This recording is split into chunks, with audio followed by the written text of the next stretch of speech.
Wow, another towel? Yeah, you didn't get all this treatment last time.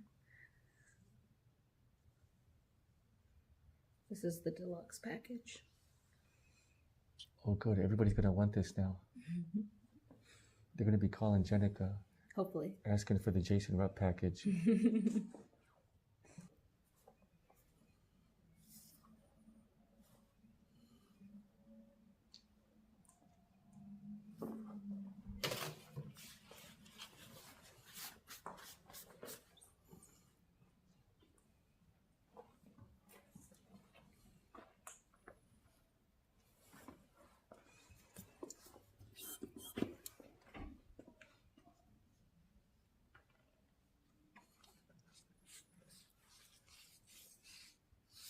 My face feels like it's tingling. Because I got all that blood rushing to it. You didn't look so young. And I had a shot of your whiskey just before, too. Oh, yeah, that's right. That helps. My friend Mr. Goodplayer's arrived. He's getting some whiskey. Tim, how you doing?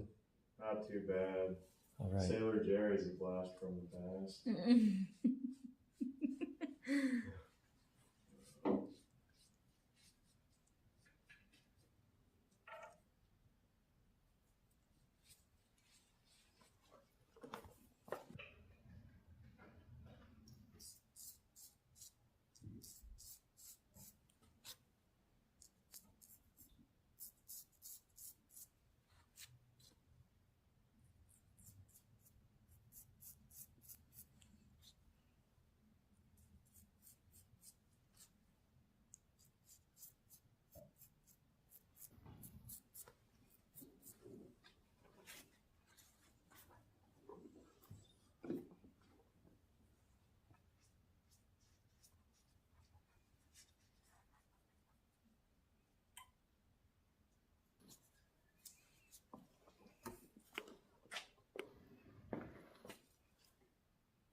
Wow, your shave is quick, but you're slow on the pampering. It's really nice.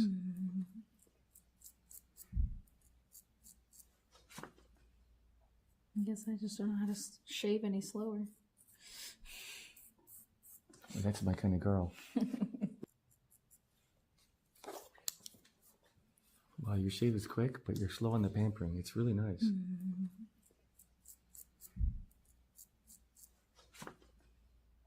I guess I just don't know how to shave any slower. Well, that's my kind of girl.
Pampering.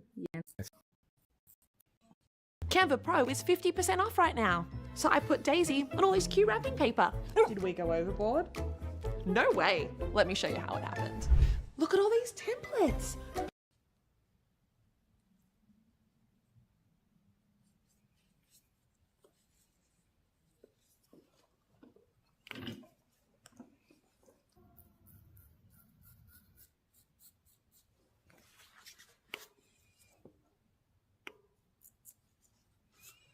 Tilt your chin up just a little bit for me.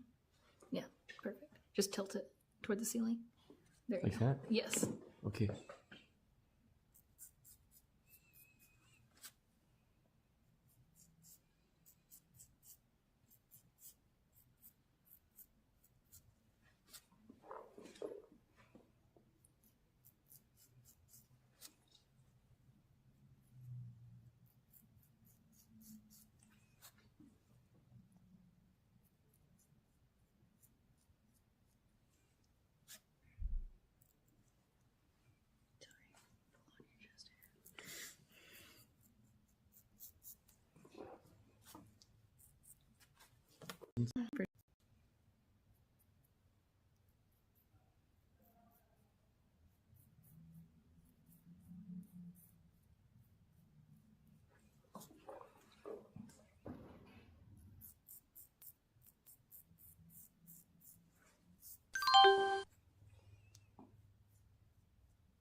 No, everybody probably always makes you fold your lip down. They do, yeah, but you don't need me to, huh? On some parts, yeah, but you can just kind of push your nose out of the way. It's not a big deal. I normally don't like to ask people to do it unless I absolutely need it.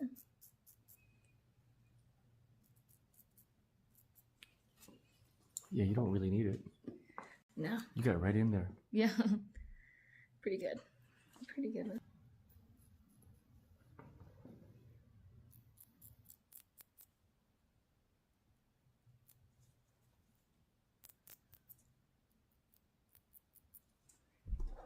Yeah, that's where barbers forget it. Right in the inner corner. Yeah. So when I was in school, I would always shave my brother. And the first time I shaved him, he came back and he goes, I almost let you never shave me again because you missed the corners of my mouth.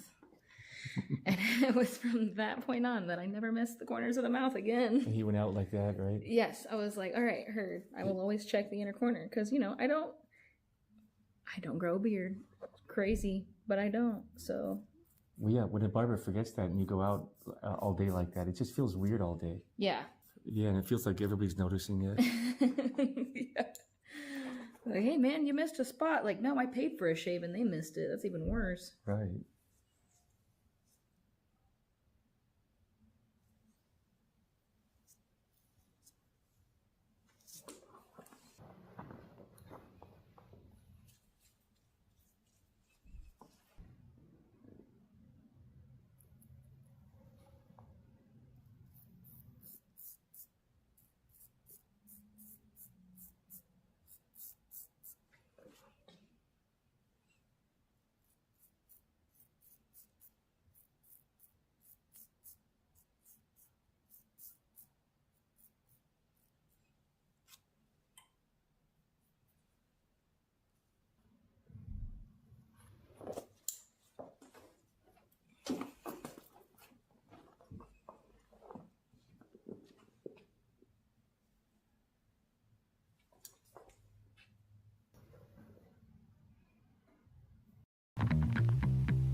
Close your eyes.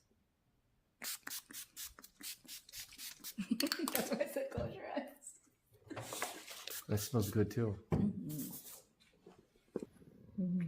Oh, the aftershave.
Is that a magic pillow? Yeah, it's gonna go over your eye and give you a scalp and neck massage.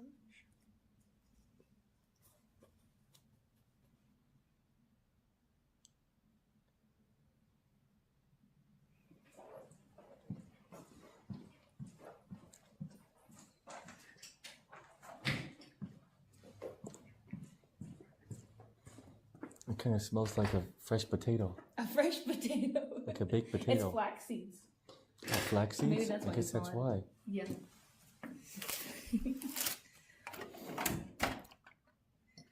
Fresh potato. I can't see.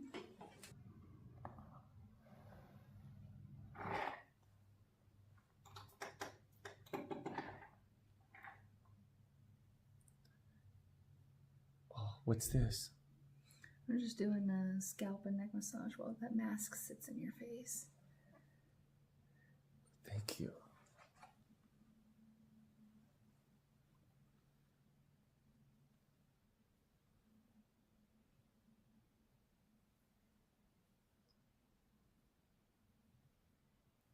Is this normal for Kansas men to do this? It's normal for Kansas men who sit in my chair to do it. Oh, it's an honor.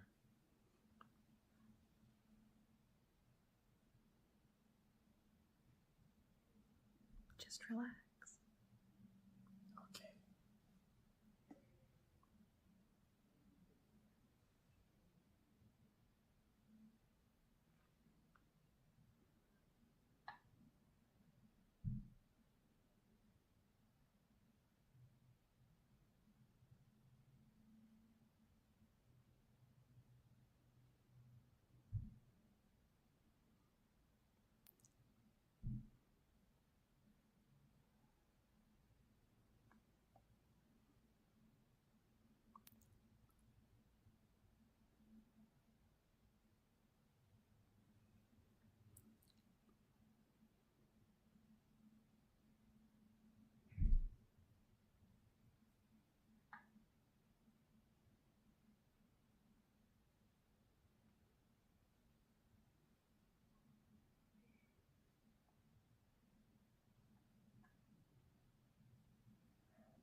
Is Jason falling asleep yet?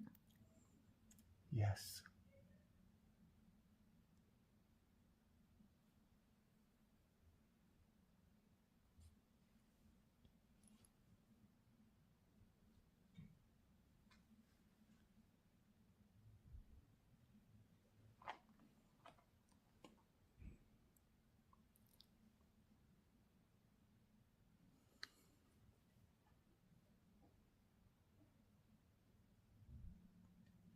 Do they have a lot of tension?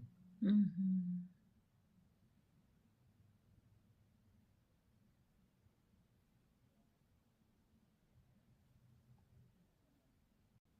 That's why I'm taking care of you. I need that.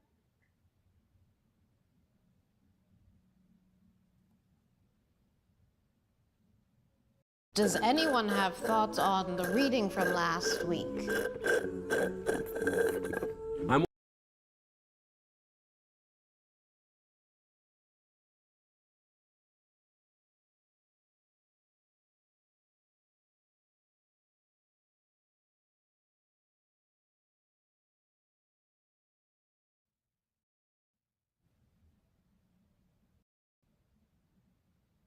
It's hard being a YouTuber.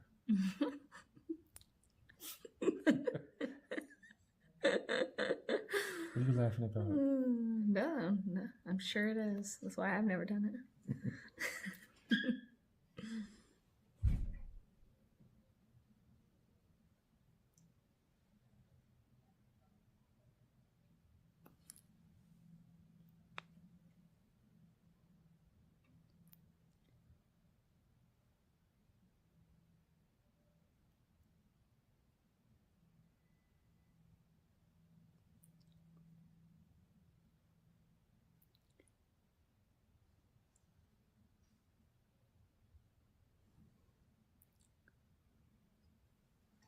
I like it.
Are you less tense now?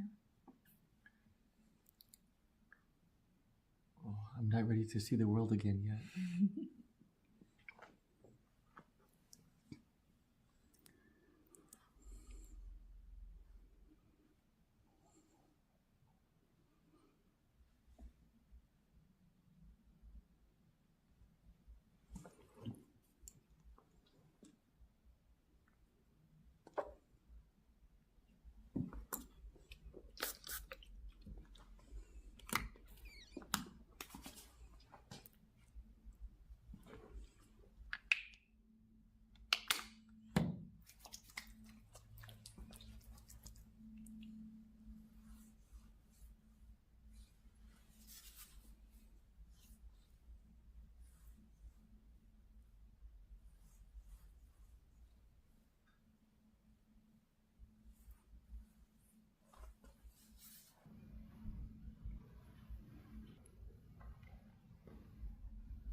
Let Canva handle your marketing so you can focus on running.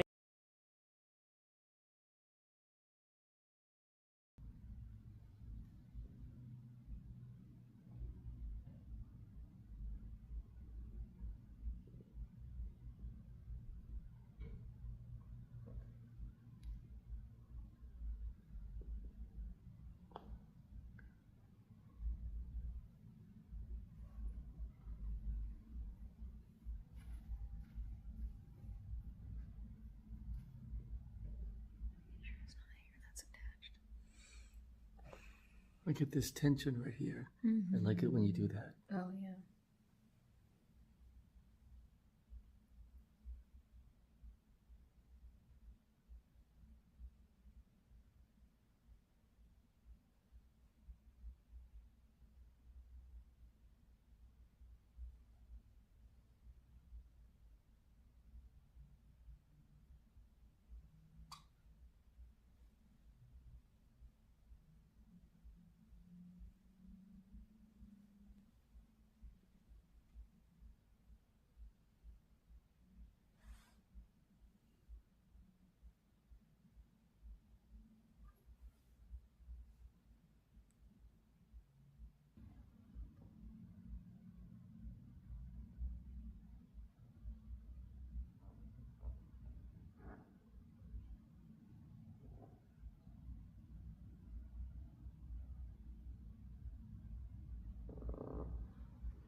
All right. Is Jason relaxed? Yes, Are you still alive? barely. All I'm a right. new man. Whenever you're ready, we can go ahead and sit up here. Okay. I was almost paralyzed.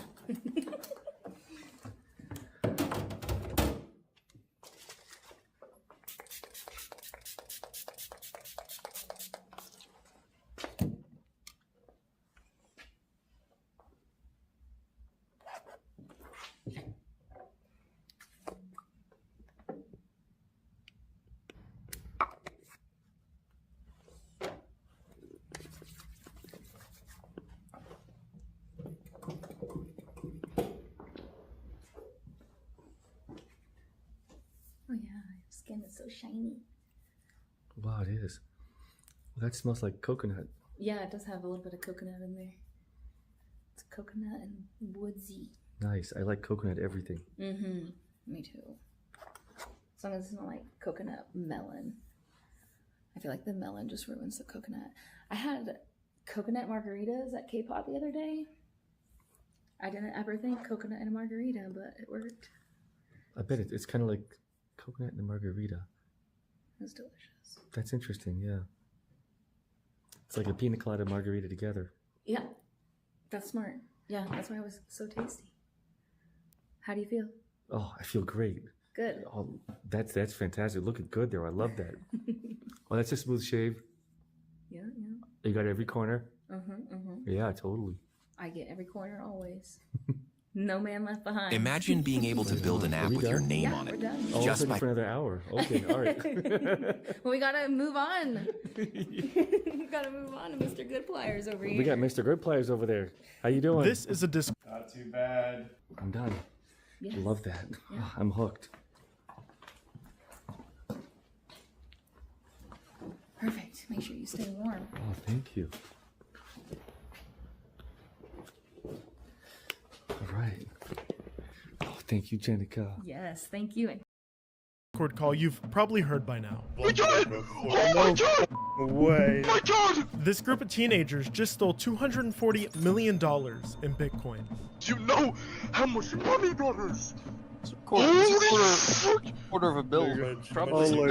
We're done! We're done! What you probably don't know is, a week later, the parents of one of these hackers, Sushil and Radhika Chaitau, were abruptly rammed off the road by a Honda Civic while house hunting. At the same time, a white van pulled out in front of them, trapping them. 6 men then got out and surrounded them, forced them out of their car, beat them, duct taped them, and put them in the back of the van. They wanted to hold them ransom for the crypto millions their son had stolen, because after pulling off off the heist, these hackers had gone on an absurd, ostentatious spending spree, and that kind of attention attracts predators. But of course, to understand this story, we have to take a deep dive into the seediest sides of the internet, what's known as the comm.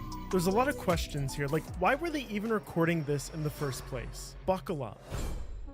What you're seeing now is clips of Malone Lamb, the one who initially took the fall for this case because he was the most public about his spending playing Minecraft. There's nothing obvious here that will make you think this is a gateway to online fraud, but if you're a fan of my channel, you understand how real the Minecraft to SimSwapper pipeline is. And it's on this Minecraft server, Cosmic PvP, that Malone, then playing under the handle Greavies, will meet two avid players who would later steal $250 million with.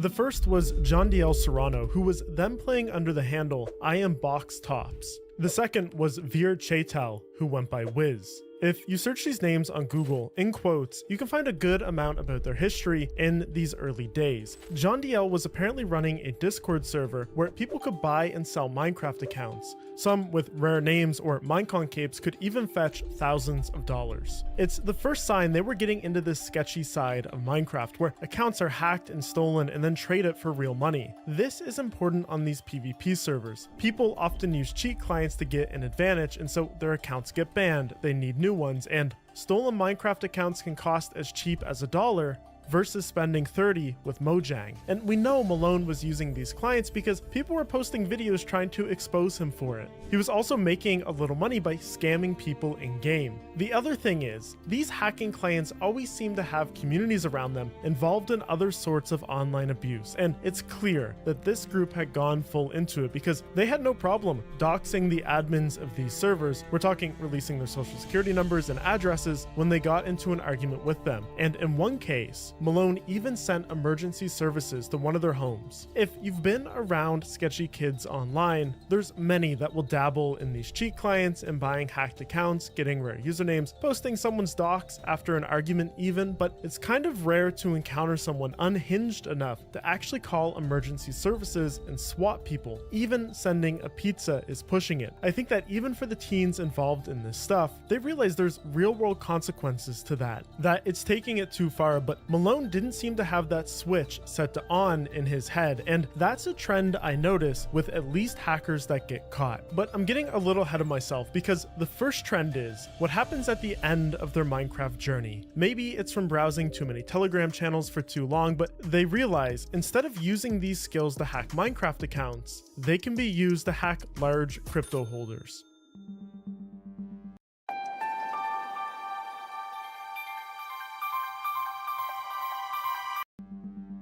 The Minecraft scams stopped being enough. By late 2023, Malone and John DL are building what the FBI would eventually dub the social engineering enterprise. They're toying with small crypto scams, making a small amount of money. So come October 2023, Malone leaves Singapore and flies to the US on a 90-day tourism visa with no intention of returning home. He moved into a rental house in Texas with John DL and a guy named Connor Flansburgh. This will become their first office of sorts. In collaboration with others online like Veer, they start forming this massive network capable of pulling all the pieces together needed to steal millions of dollars in crypto. See, within the comm, there's folks that specialize in certain areas. Data guys, people with access to leaked databases containing private information on high net worth crypto holders, and the talent to shift through those dumps to find whales worth targeting.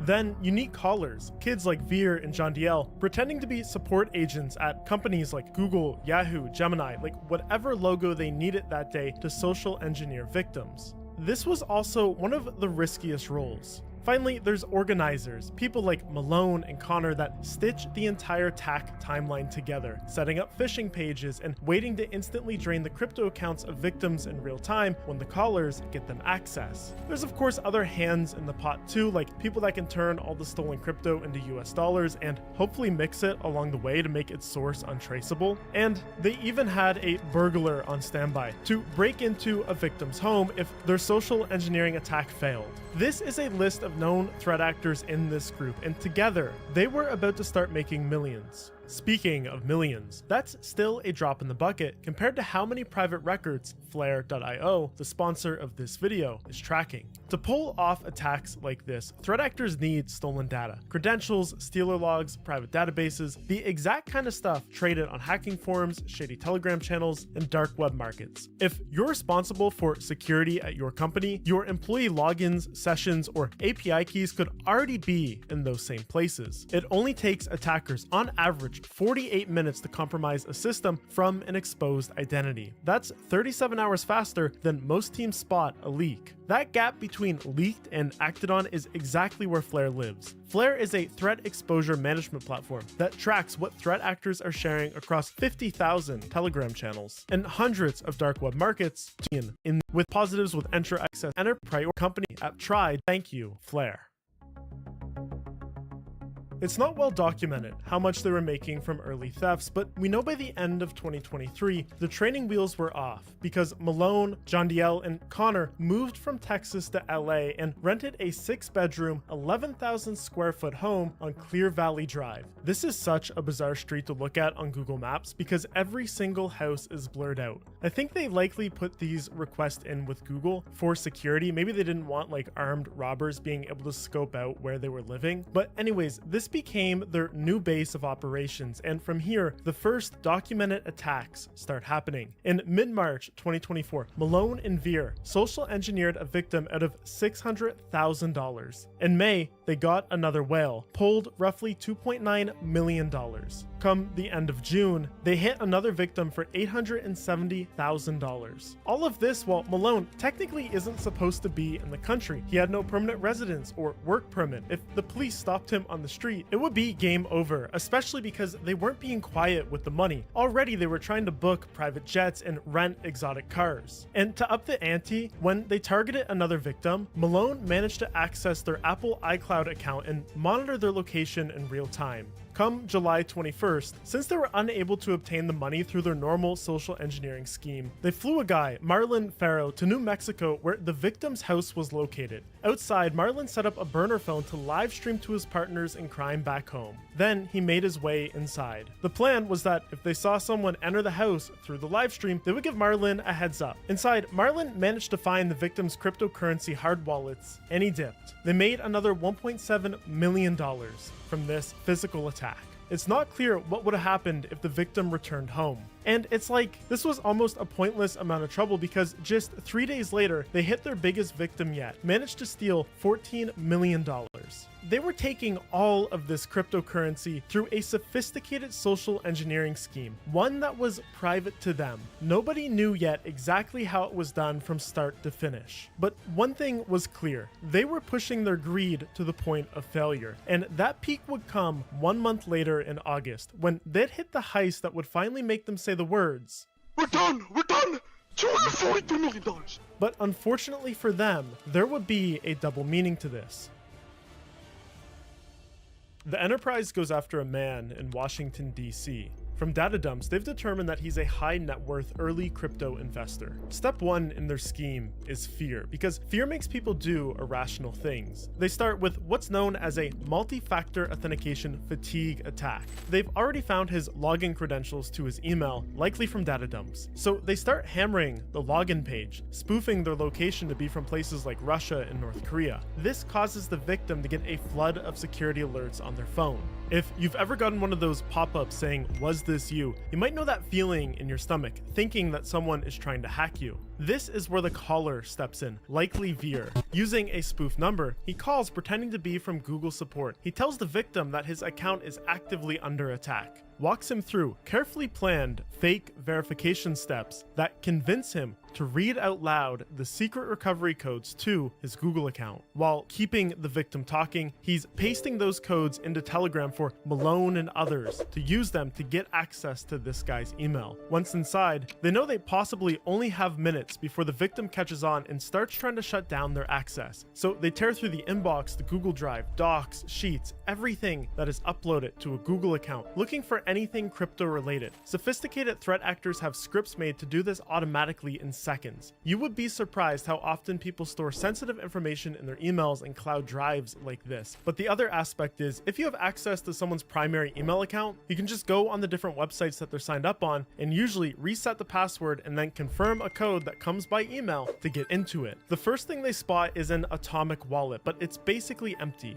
Then they notice that the victim has serious holdings on Gemini, the crypto exchange, not the AI chatbot, but there's time-based two-factor authentication on the account. They can't get in with their email access alone. Behind the scenes on Telegram, they start trying to improvise a plan. They decide to run a second call. This time, John DL pretending to be from Gemini Security. They tell the victim that his crypto accounts might also be compromised and pressure him to move funds to safety and quick. Under that pressure, the victim sends around $3 million to wallets controlled by the social engineering enterprise, believing he's just moving it to a safe, temporary holding wallet owned by Gemini for these situations.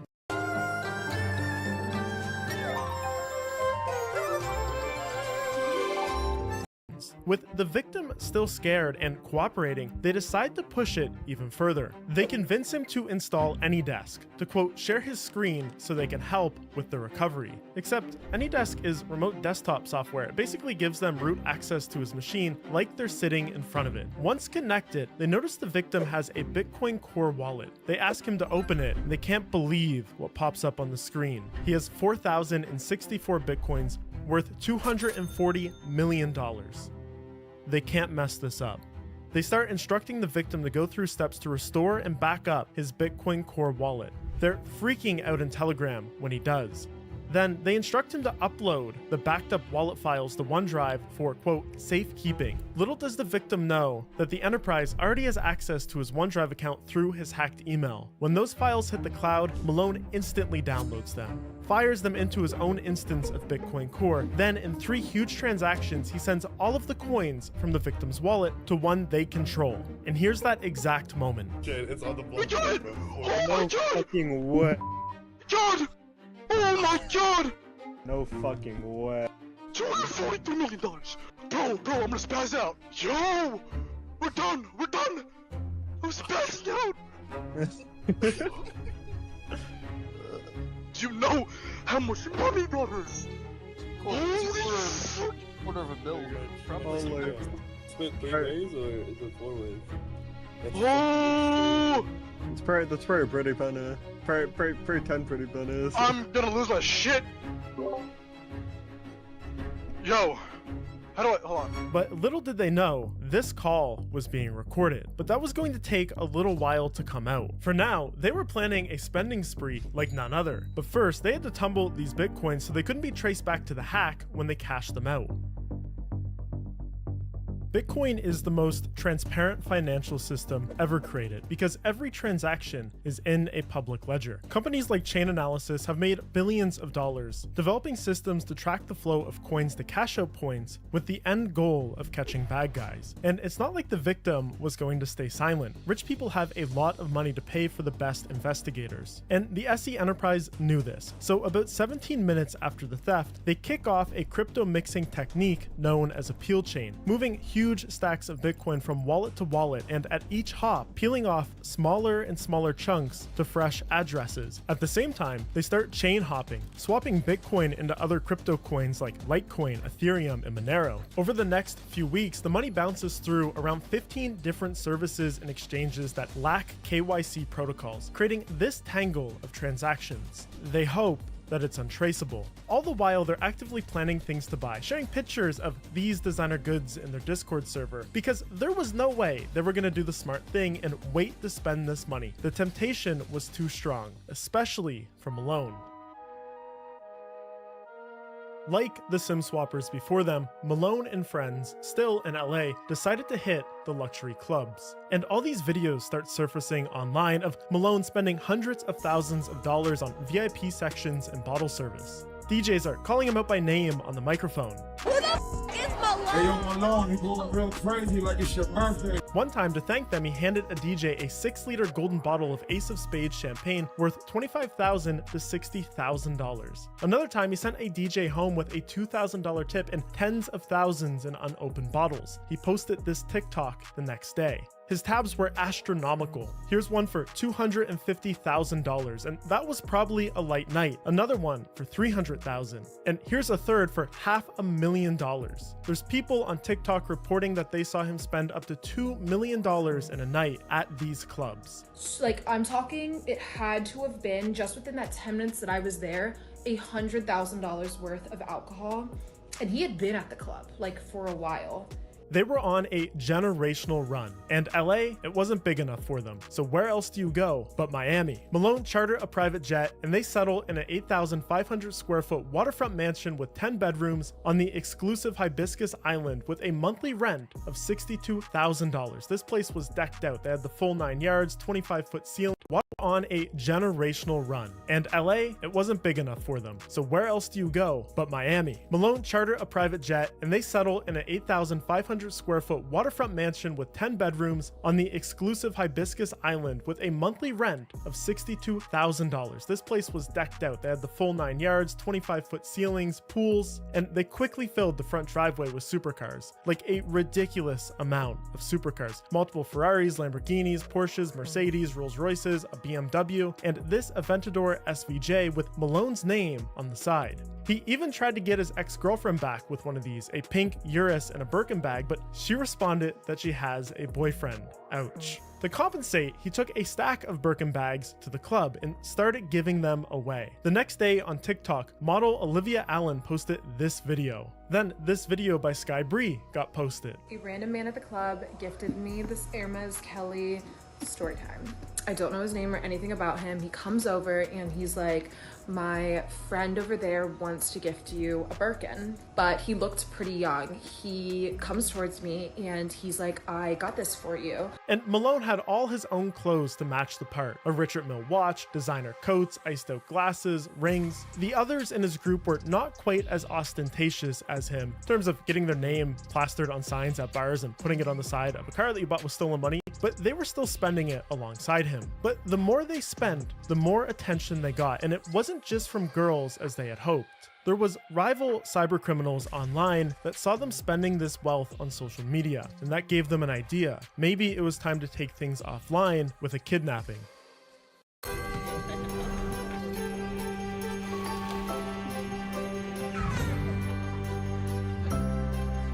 Raise a Rocher to making it home for the holidays. Celebrate the holidays. Raise a Rocher.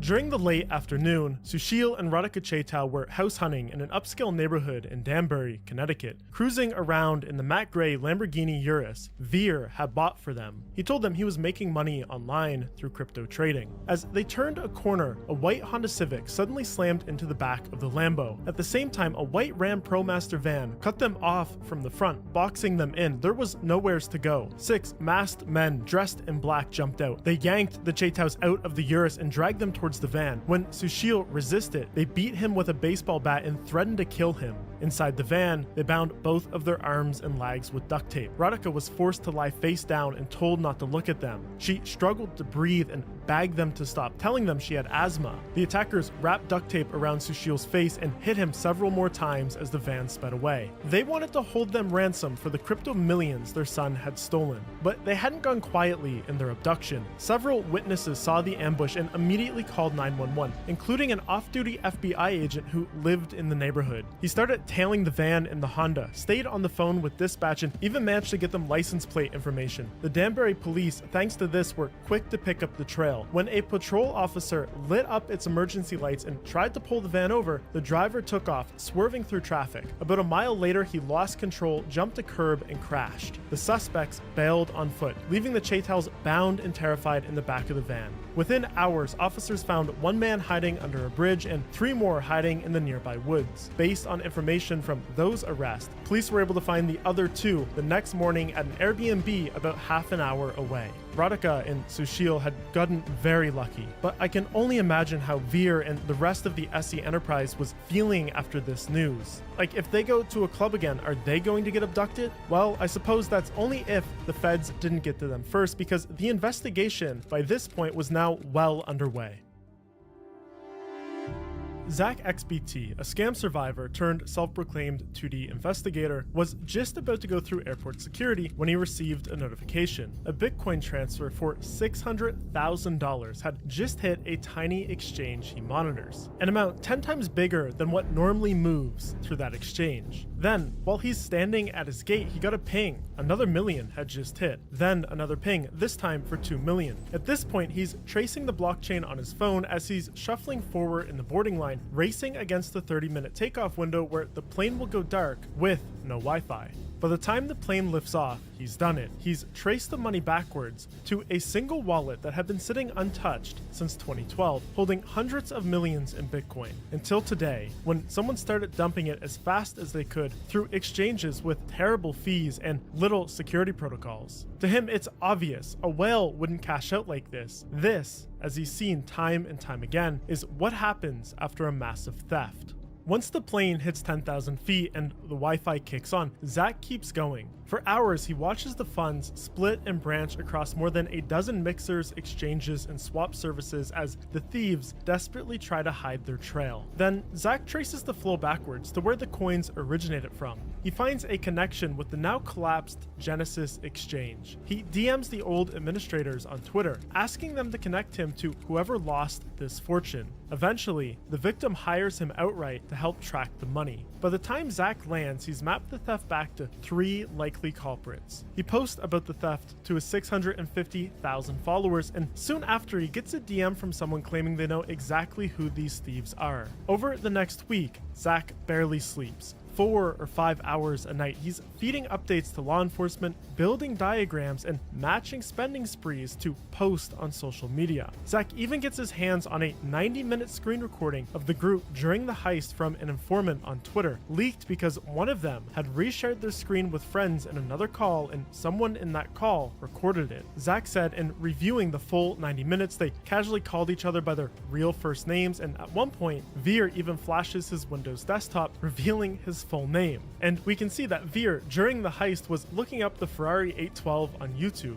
You can't make this stuff up. There's another tab here, a search for the name, Sam Lesson. When this screenshot got posted by Zach XBT, the internet was pretty sure that this was the person who had likely fallen victim to the attack. It made sense, he's a former VP at Facebook and massive crypto and tech investor. But Sam, with this news breaking, publicly denied being tricked by the group, writing on Twitter, "So to chime in, this isn't me. I have never had my crypto hacked, but I did get shockingly compromised for about 20 minutes through social engineering this summer via Google, and it was very, very scary. Very smart scam. Stay safe out there." So the mystery as to who the victim is lives on, but for the social engineering enterprise, unbeknownst to them, Zach had found their identities, was watching them on Instagram as they were out living it up, collecting evidence, so when the moment was right, the feds would have no doubt about securing a strong conviction.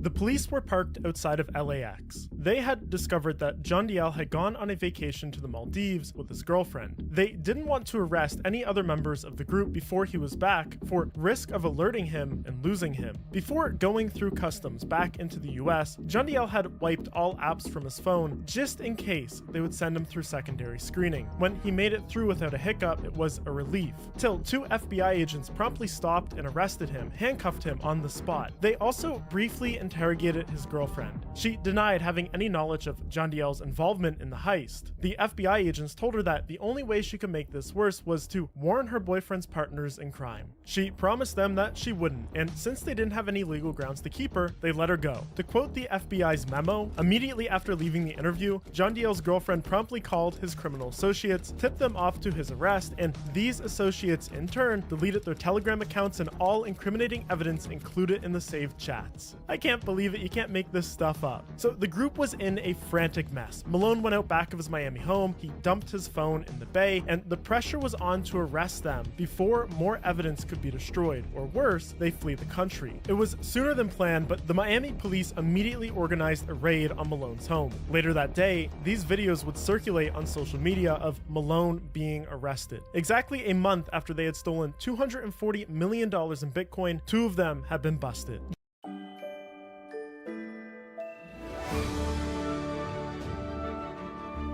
Jondiel agreed to speak to the law without an attorney. At first, he denied anything about the crime, but later he would admit his involvement. Told them he bought 3 cars worth around $1 million, a watch for $500,000 more, and the 21-year-old even gave them access to accounts on his phone that held more than $20 million worth of stolen crypto. For Malone, the feds started seizing all his assets, the luxury cars, the watches, jewelry, clothing, but he wasn't going down without a fight. They were going to need to beat him in court, and Malone had a plan, one hitched on his co-conspirators who were now on the run. You think the rest would lay low for a while, but they didn't. In fact, they were trying to help get Malone out. According to the FBI, co-conspirator Connor Flansburgh started selling high-end cars to raise money for Malone's lawyers. When word of this reached Malone in jail, he was not impressed. On a recorded call, he said, quote, "Why is he selling M3s? Tell Connor to not give back those cars. It's effing $200K. I wiped that with my... I don't want that. I want my people to have their... If he wants me out, tell him to get his money to the lawyers, not by selling cars." In another call, the FBI caught him leaning hard on someone only identified as co-conspirator 1, quote, "You know I'm taking this for you, right? You know I'm in here and it's not my mistake. You're the only people. Y'all have the money. You know how it works. The lawyers care about money. I'm talking about pay the lawyers." I wonder, who could this co-conspirator 1 be? Well, the ones responsible for leaking their identities first were Veer and Jondiel, and co-conspirator 2 is listed on the document as having been arrested coming back from the Maldives, so that's gotta be Jondiel, leaving Veer likely as co-conspirator 1. And the timeline adds up here because Veer, he was still on the run, kind of. Police didn't catch him. He actually turned himself into the FBI 1 week after Malone had been busted. Talks quickly moved to a plea deal, which Veer took. He was to return all the assets obtained from stolen money and testify against his friends. In the meantime, he was free to make bail. Except Veer would never fulfill his role as a witness in court because even while in talks to make the plea deal,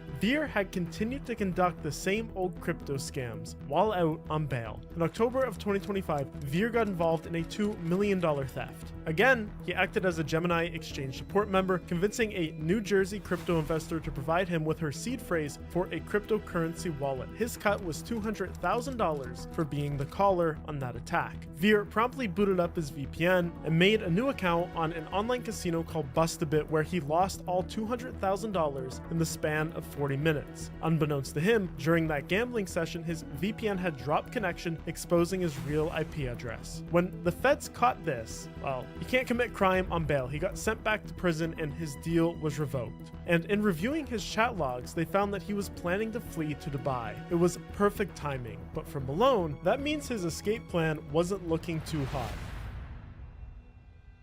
By mid-2025, the party was officially over because in May, a superseding federal indictment dropped, a full-blown racketeering case. The SE Enterprise was being formally charged as a RICO conspiracy that stole more than $263 million in crypto, laundered it through peel chains and mixers, and backed it up with real-world home break-ins. With this indictment came arrest against many of the lesser-known members of the group. The database hacker, Connor Flansburgh, the burglar, money guys, another caller, all of them listed by name in the RICO indictment. One of the money launderers, Kunal Mehta, has already pleaded guilty to the RICO conspiracy, admitting that he ran a crypto-to-cash service for the group. He also booked their private jets, rented their mansions, and even shipped bulk cash in the mail stuffed inside of Squishmallow toys. He's the 8th defendant to fold to this date. Others are still in active plea talks. Veer is currently sitting in federal custody, facing guidelines that could put him away for 2 decades, and Jondiel is expected to make a plea deal, but there's no public sentencing for him yet, meaning that he's in the same legal limbo as most of the gang, waiting to find out how many years of his young adult life will be spent inside of a federal prison.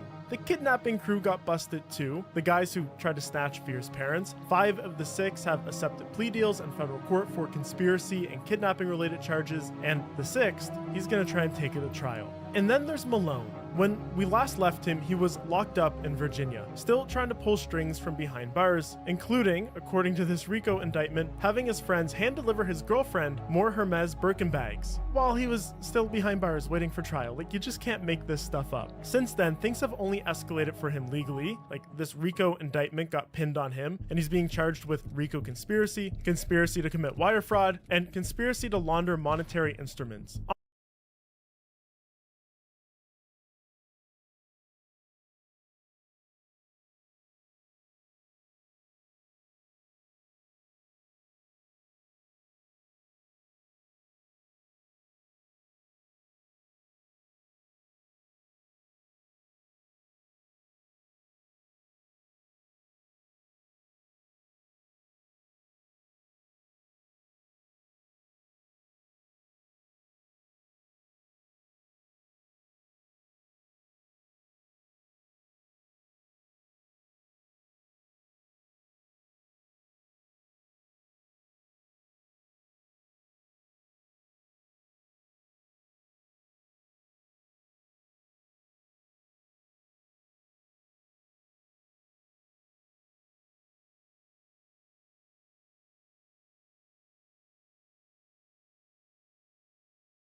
Покраснение, видите, по кругу идут к фолликулу. Как раз таки из-за этого может быть истончение.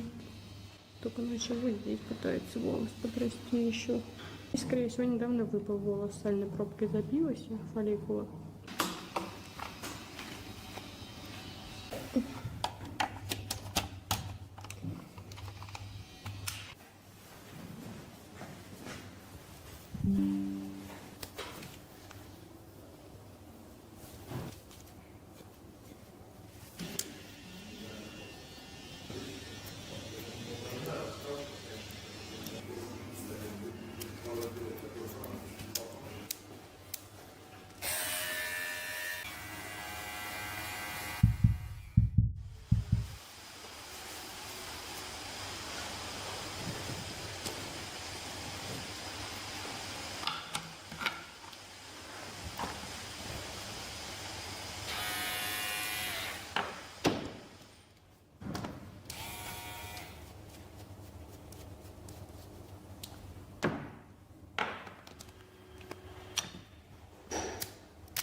On paper, each of those carry up to 20 years, but with the dollar amount involved and the number of victims, he's realistically looking at a sentence that could last most of his lifetime if he loses at trial. His first trial date was originally set for October 2025, but when the feds added these 12 defendants and mountains of new evidence under the RICO indictment, that was postponed. Malone is now being held in the Alexandria jail in Virginia. In November 2025, he was back in court for a status hearing where his lawyers told the judge that the government had served up a new plea offer. The court approved money for a special computer, one not connected to the internet, so Malone could finally review the mountain of discovery, a terabyte of chat logs, blockchain traces, ISP dumps, to try and convince Malone to take this plea deal instead of taking it to trial. Both sides are due back in court in December for an update. As of right now, he hasn't taken the deal. He's still officially not guilty, claiming he wasn't the mastermind while sitting at the center of a RICO case built around his online handles. So what happened to all the money? Zach XBT and law enforcement managed to freeze or seize roughly $79 million worth of stolen crypto before it could be cashed out. Prosecutors say that more than $100 million still hasn't been found. It's either sitting in wallets that no one's tied to a real person yet, or it's gone forever in a blur of gambling websites, mixers, and bad trades. There's 2 aliases on the indictment listed as first and last name unknown because they have not yet been identified. Perhaps they know where the missing $100 million is. The government seized all of the luxury assets. This list is just massive. Most of this will eventually be auctioned off. A portion of the proceeds will go back to victims, and some of it back to funding more investigations and prosecutions. As for the clubs and the planes and the mansions, they're not listed on the indictment, so it seems no one is asking them for the money back. But only time will tell if they manage to recover the rest. And as for the main victim, their identity is still concealed. Yo! We're done! We're done! I'm spazzing out! This is 20-year-old Connor.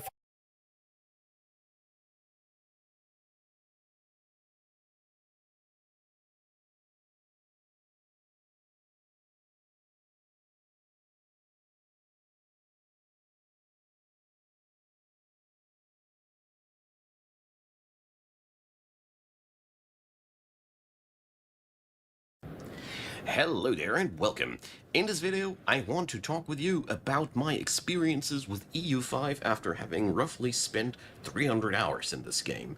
Since its release, I've been busy with it a little bit, and this video's goal is to give you an overview about where the game now stands roughly a month after release, where it performs well, what really needs to be worked upon, and what I personally think about it. So, before we talk about anything more specifically, I'm not being paid by Paradox or anything like that. I'm spending so much time on that game on my own volition, and that already says a lot, because I haven't been glued to a game since the release of Dwarf Fortress, I think. The Steam one, that is. That being said, first up, the first thing that I want to bring up as a positive, we're going to talk negatives too. This is going to be a rounded review, but the wonderful thing about this game is the world it simulates feels deep, huge, and just as big as the world in reality is. Currently, you just see my vision from the perspective out of a Polynesian region. The whole world is always being simulated, and it's really one of the biggest strategy games that I've ever played. All regions have their own distinctive qualities. Everything is distributed into smaller regions that have their own specialties that you can produce there. In short, there's really, really a huge simulation here, and Five Nights at Freddy's is the #1 movie in North America. Count with me now! 3! For the fact that this is just the base game release, and it's a Paradox game after all, there's already a lot of content in it. That being said, of course, not all things are fully fleshed out yet.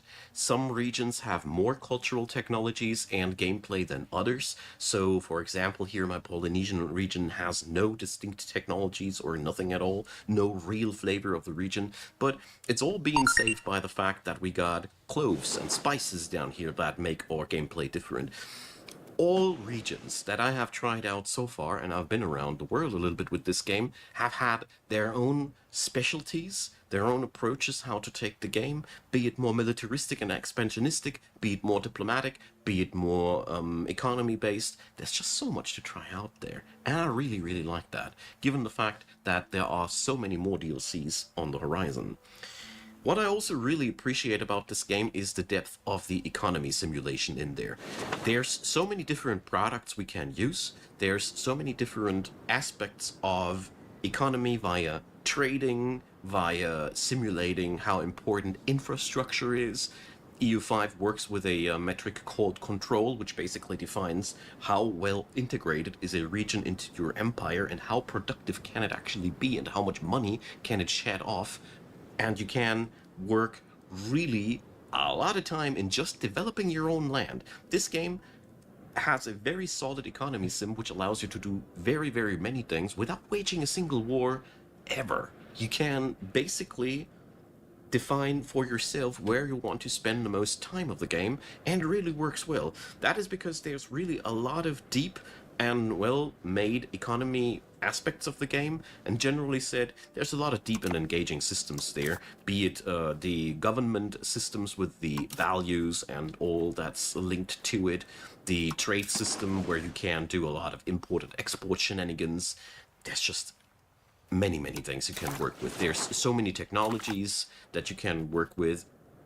All in all, I'm still exploring. I'm still far from having understood everything to the point where I want to be at, and that is something that makes me genuinely happy, and that is why I'm spending so much time with the game. But all of this doesn't come without problems, obviously. First of all, I really gotta say, this game got some bugs. Seriously, I don't even know where I should be starting. The problem is that with a game that has so many complex and deep mechanics, it's ought to be problematic at many different ends. So currently we are seeing many mechanics that are hard to understand, not only because they are terribly deep and complex, but also you are not 100% sure if it's working as intended sometimes, because it's hard to perceive how it is intended to work. So that's something that really bothered me, and currently there's just too much that doesn't work as it should. Be it trading, where the automatic trading will constantly brick your trade things to a point where it's just not... The automatic trader is not capable of distinguishing a profitable trade that works for more than a day versus one that will immediately collapse. We don't have anything we can configure there. We can only turn it on or off. And we can only tell the system how much manual control we want to have.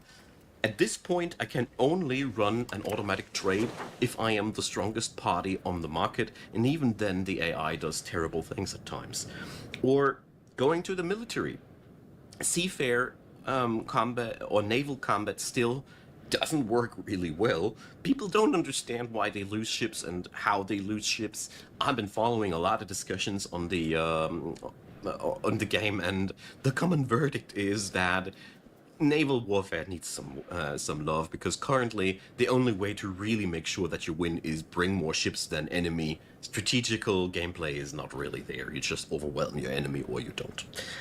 Then historical content and organizations don't work too well either. There's a Holy Roman Empire that barely does nothing at all. We don't see it right now over here because we're culturally away from that.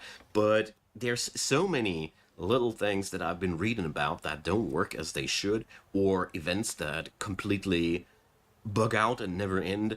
The list is very, very long with things that just need some polish, I guess. That's really offsetting, and the worst part about it is that many of these problems aren't even well documented. So that really goes into a point where if you find that something doesn't work to your liking, I found that the best way is to play in a different region until it has been fixed. That has worked a charm for me.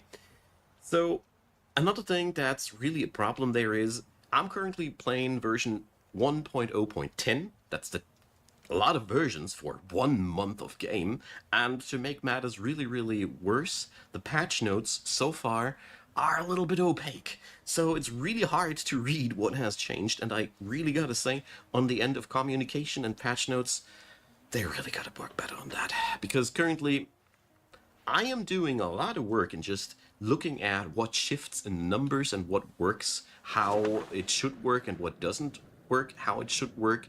But it's really painstaking.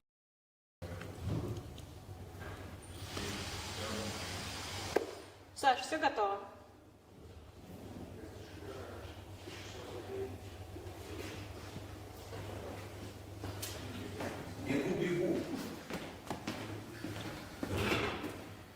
Присаживайтесь.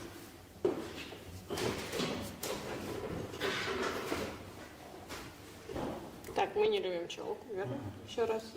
Бока с нуля, не с нуля хотели бы вообще. Можно их тоже подубрать? Подубрать можно. Но смотрите, 0 это гладкая голая кожа, или немного небольшую щетинку оставляем все-таки? Оставим все-таки, все. Ну, смотрите, как вам виднее.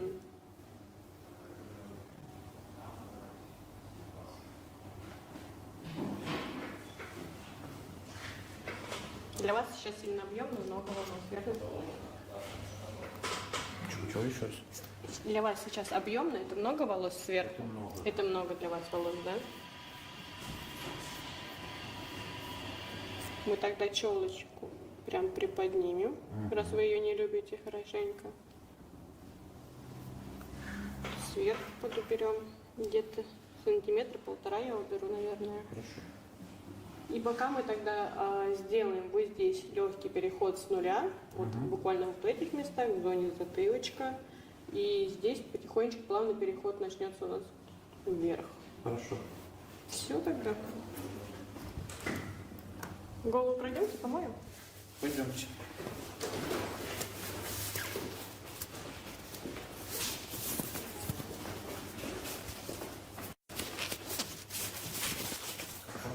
Давайте сюда. Ловлю. Вам удобно? Да. Замечательно.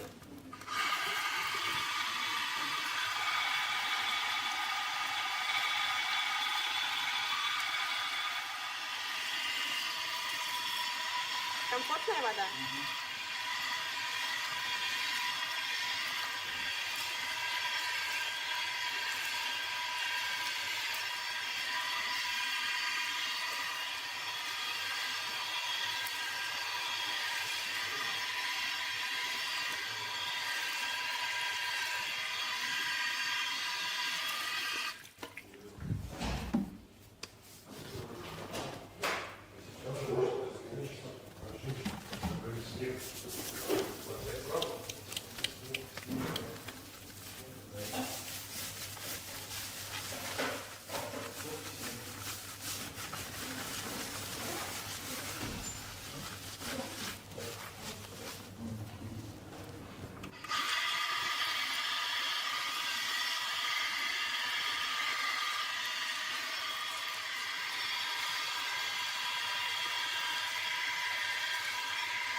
Можете вставать.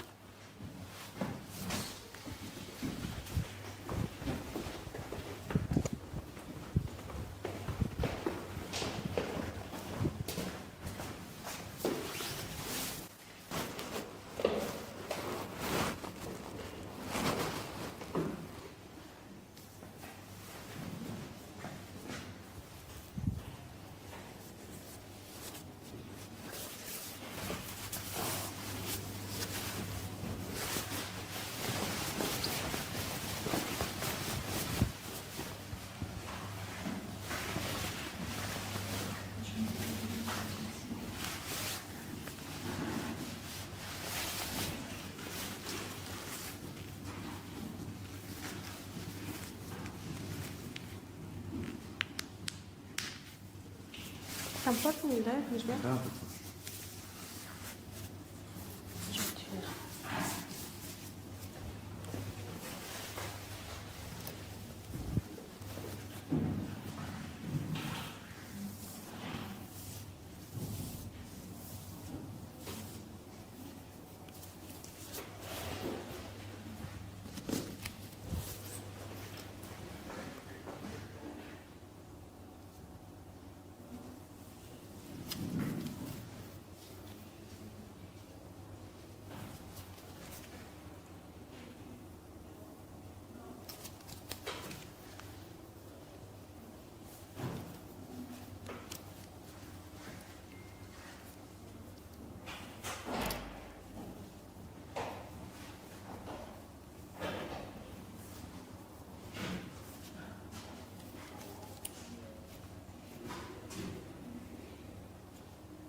У вас давно истончение волос? Всегда такие были. Прям всегда-всегда?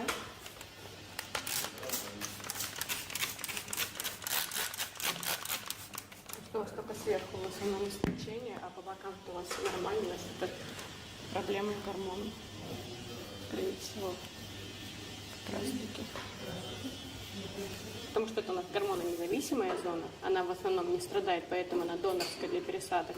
А это у нас гормонозависимая зона, поэтому она и страдает истончением, выпадением, поредением. У вас в основном сейчас как раз таки истончение идет, выпадение очень много, я у вас не заметила. А что нам делать? По-хорошему это сходить к врачу-трихологу. Это уходы за кожей головы, какие-нибудь хорошие безгормональные желательно. Плюс сдача анализов на витаминные комплексы, ну, чтобы трихолог как раз-таки назначил вам правильный витаминный комплекс. И также лосьоны специальные для волос, для восстановления. Есть как блокаторы, они первоначально используются обычно, а потом идут активаторы, которые как раз-таки на активность, чтобы волос стал толще, плотнее, гуще. То есть это если смотреть на вот эту зону, то это вполне возможно, что она такая будет и здесь. Это всего лишь надо посетить именно трихолога. Потому что не каждый дерматолог будет трихологом, но каждый трихолог будет дерматологом. Потому что венерология вообще в медицине есть, и у нее уже ответвления есть. Трихология, венеролог, дерматолог.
The world of car events has grown boring, stale. It's all about the cars driving around tracks, doing skids and looking fancy in the show and shine. But there's another way. Let me tell you about the best car event the world has ever seen. An event so awesome, they're calling it the Fire Festival of Cars. That's right, I'm talking about the Bust Down. By the end of this presentation, each and every one of you will want to invest $10 million into this amazing opportunity. But where did this incredible festival come from? It all begins with a savvy businessman, an entrepreneur, if you will, by the name of Tyson. Tyson had dreams, big ones, dreams of becoming rich and famous. In 2023, he met some guys who wanted to host car events, and together they got to talking.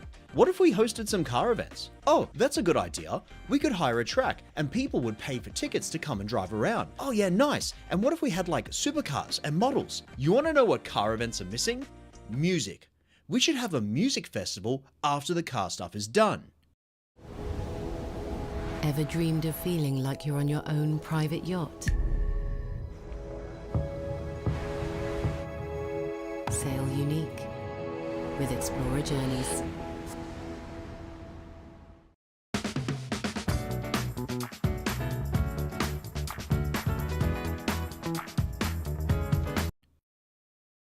Yeah, that could be cool.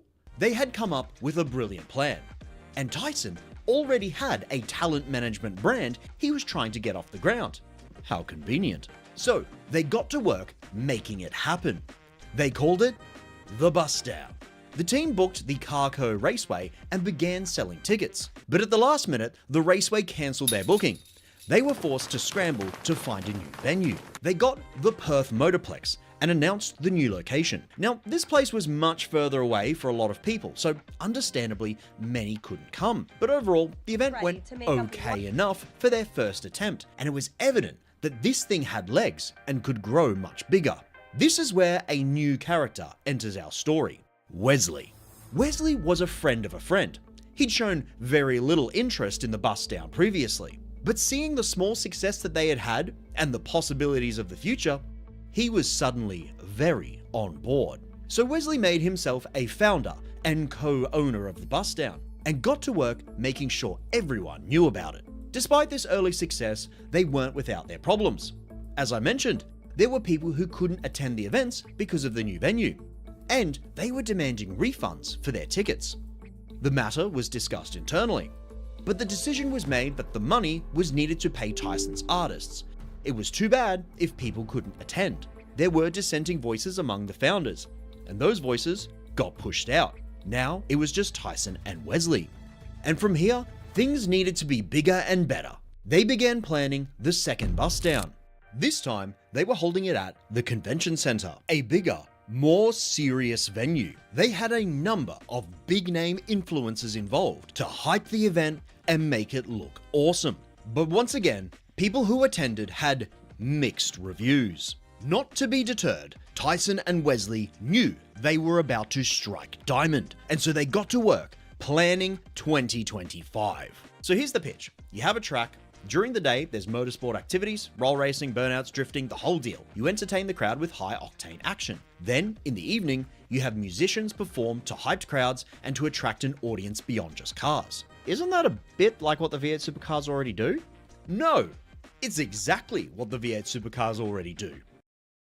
So anyway, they got to work. An event this big needed some big ticket prices as well, with general entry starting at nearly $70 and VIP in the hundreds. Damn, boy!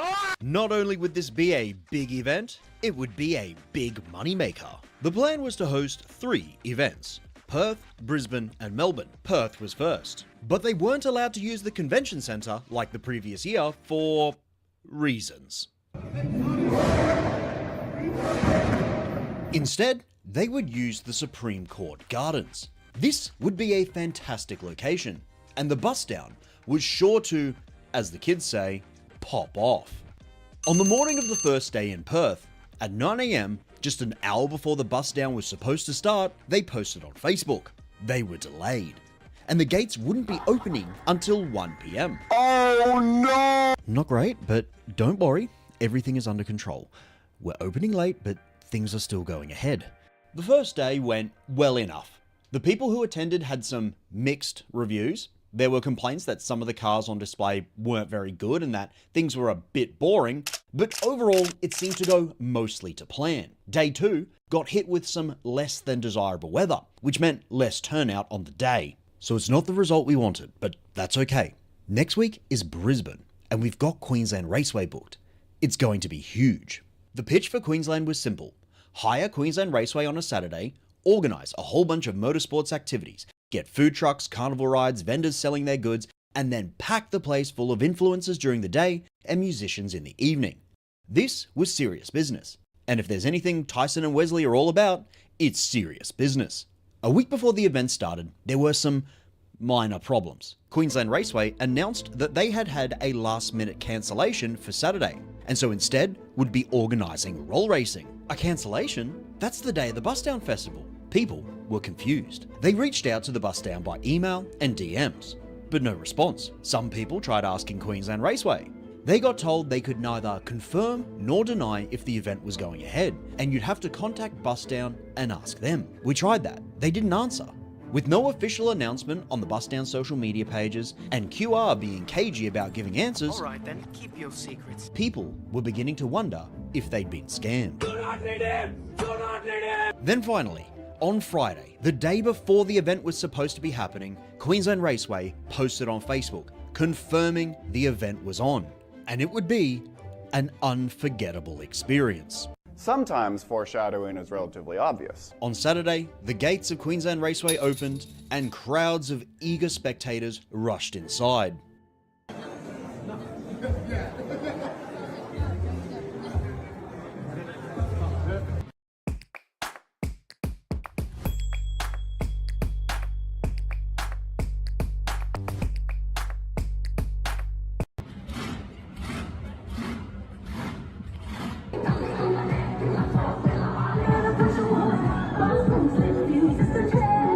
This was a disaster. People were promised a motorsport and music extravaganza, but what they got was nothing like the advertising. Roll racing? Didn't happen. The drifting? Only a few cars on track and no drift competition. Motocross? Well, there was 2 motorbikes doing stunts at one point. Hooligan hefts? Didn't appear. Carnival rides? None to be seen. The fashion market? Just a few brands selling their merch, and almost all of the big names people were expecting to be there didn't show up. Because hardly any cars showed up on the day, they were forced to cancel a lot of the on-track events and just move the time frame of other events up. The crew session at 1 p.m? That got called to the track at 11 a.m. instead, only for people to watch just a handful of cars on track at once. One attendee said the most interesting thing that happened was the roll racing in the evening, and that wasn't even organised by Bust Down. But it gets worse. Remember when I said tickets start at $70 and go into the hundreds? Queensland VIPs showed up on the day, only to find there was no VIP area. No free drinks, no special VIP experiences at all. They basically got the same thing as general entry, but at a massively inflated price. A number of attendees said there weren't even Bust Down Festival staff at the gate checking tickets. So literally anyone could have just walked in without paying. Hold on, I can't see what this is about. Where the f is everyone? And it doesn't stop there. Food trucks had been organised to come and set up shop at the event, but when they arrived at Queensland Raceway, they were told by staff they weren't allowed in. One truck owner was told by staff that Bust Down had been informed the night before that outside food trucks would not be allowed on site. Unable to do anything, they all turned around and went home. Hold on, let me get this straight. They hyped this big track event, it gets cancelled, then uncancelled, and then on the day of the thing, people show up and pretty much none of the stuff that was promised was actually there. Yes, exactly. It's brilliant. You build interest and desirability through scarcity.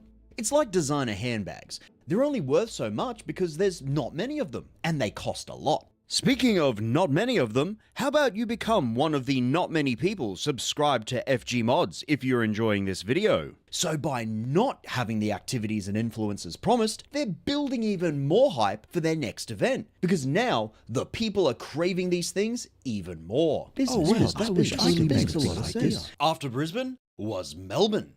They cancelled Melbourne. Genius! They've created so much scarcity by just cancelling it that now people will be craving the next event so much more. Yes, exactly. 2 days before Melbourne was supposed to happen, Calder Park made a post on Facebook saying they had been notified the event was cancelled. On the same day, Busdown posted a story on socials saying the event was delayed. Attendees were understandably disappointed, but it wasn't just the people who attended the events as spectators that weren't happy. The people who had entered their cars got the short end of it too. Several people reached out and gave their account of the experience. What they had to say was revealing. One show and shine entrant had a particularly unprofessional experience with Tyson that ended up triggering a cascade of events that caused confusion for other entrants into the future. After being accepted to the show and shine, they realized there was an extra fee just to be able to have their car on display. Understandably, they reached out asking, "What's going on? Why do I have to pay an extra fee?" Tyson replied, "Actually, that's just how events like this work. Your entry gets you access to the ability to win prizes. Let me get this straight. You want me to pay you to bring my car to your event, but your event needs my car there to sell tickets?" They replied to Tyson, "No, that is not in fact how this works. Even the biggest, most popular events treat show and shine as a necessary part of the event and don't charge those people extra money just to bring their cars there." About a month later, funnily enough, an email went out saying the Busdown team had been doing some brainstorming, and now show and shine entrants would not have to pay an extra fee and would just need a general admission ticket. I spoke to one show and shine entrant who said the process to apply for entry was simple. Fill out a form, attach some pictures, the organisers judge if they thought the car was good enough to show, and then not long after, he got a confirmation email saying his car would be on display. And then a month of radio silence. When he received the email notifying him that he would have to buy a general admission ticket to enter the show and shine, he was understandably confused because again, that's not how this normally works. One of the other show and shine applicants received a bunch of emails that nobody else I spoke to actually ended up getting. Just before the Brisbane event, he received an email saying that there would be another email in the near future with a map of where your car should be parked.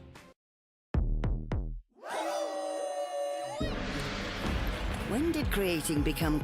That email never came. And then a few years ago, a friend of mine carried a laptop 6 kilometers through the bush just to log into a game and keep a daily login streak alive. That's not fun. That's not entertainment. That's a dark pattern.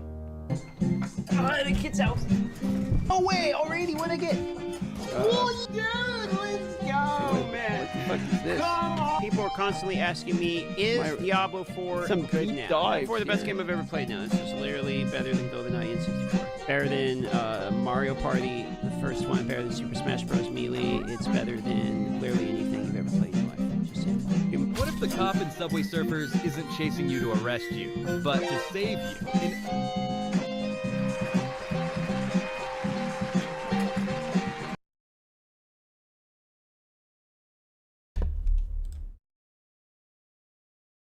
All right, now I gotta set everything else up. I mean, that was an intro. Like, that was one of the intros that I've seen. Man, how many of my old YouTube videos did you download to like make that work?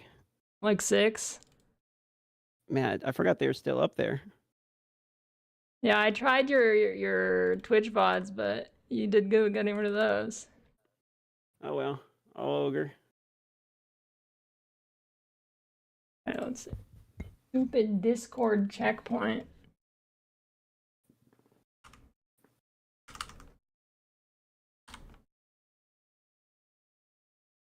Perfect. Perfect.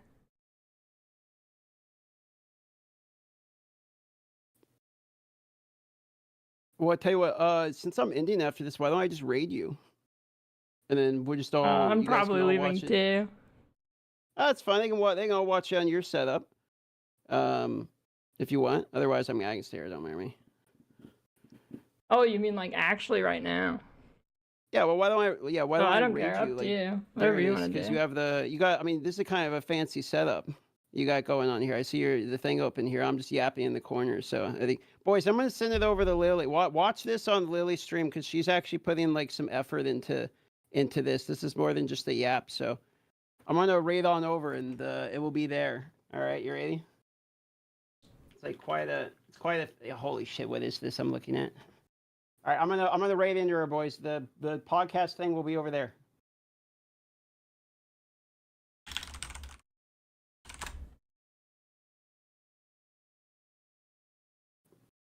All right, they're headed your way.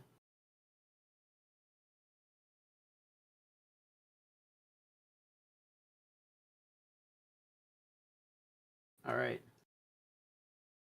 Wait, do you have can you do for me on my end, can you do like virtual camera so I can see it without a delay? Yes.